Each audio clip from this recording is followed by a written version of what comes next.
तो बच्चों, हमने पिछली कक्षा में औ की मात्रा के बारे में पढ़ा और आज की कक्षा में हम अंग की मात्रा दैट मीन्स अनुस्वार के बारे में पढ़ेंगे।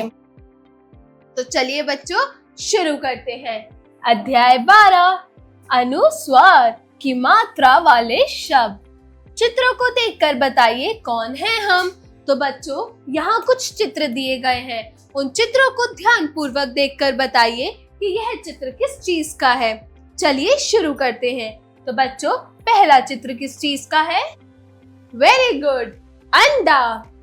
अ अनुस्वार ड आ अंडा। बच्चों, क्या आपको पता है कि ये जो अनुस्वार होता है, इसकी जो ध्वनि होती है वो न में इंक्लूड की जाती है। इसकी जो ध्वनि होती है वो न की आती है। जैसे अंडा, प त अंग ग पतंग। अ अंग ग उ र अंगूर। केवल पठन हेतु, सिर्फ पढ़ने के लिए। तो बच्चों, यहाँ कुछ अनुस्वार के शब्द दिए गए हैं।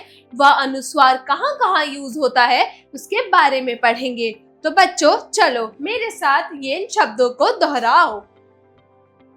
पंख, झंडा, कंठ, शंख।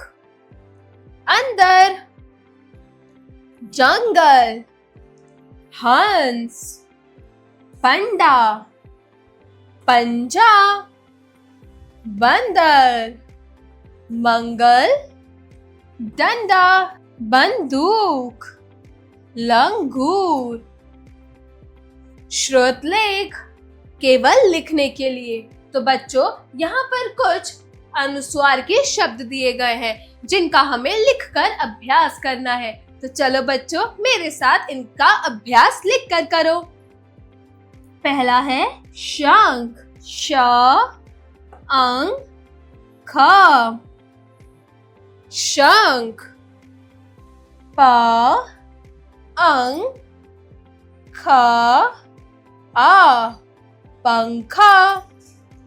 झुंड, ज उ न ड झुंड।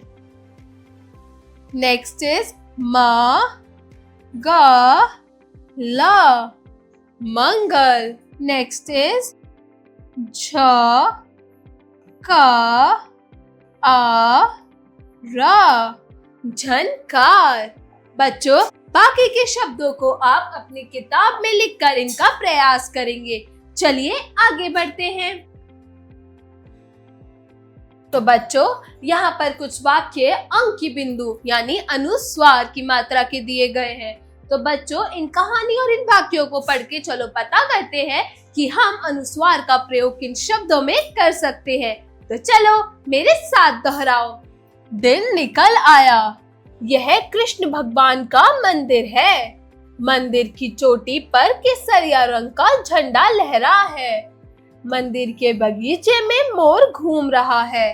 मंदिर गंगा किनारे स्थित है। गंगा का पानी बहुत ठंडा है। संजय, मंगल और संगीता मंदिर में गए। तीनों ने मंदिर का घंटा बजाया, शंख बजाया।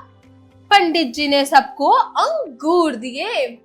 बाहर पेड़ पर लंगूर और बंदर बैठे थे। संजय और मंगलों ने बंदरों को अंगूर दिए। अंगूर लेकर बंदर पेड़ पर चढ़ गए।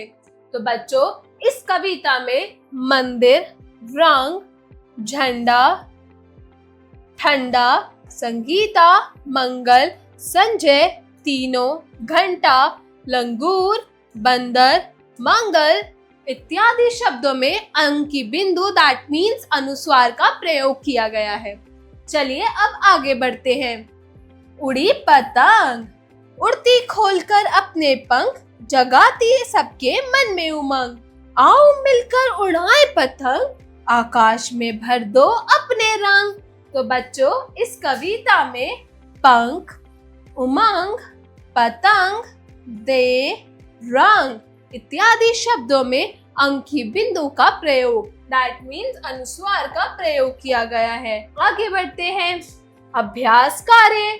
तो बच्चों, जैसा कि अभी हमने अनुस्वार के बारे में पढ़ा कि अनुस्वार की जो ध्वनि होती है वो न की ध्वनि होती है, और अनुस्वार यानी अंकी बिंदु का प्रयोग हम किन किन शब्दों में कर सकते हैं।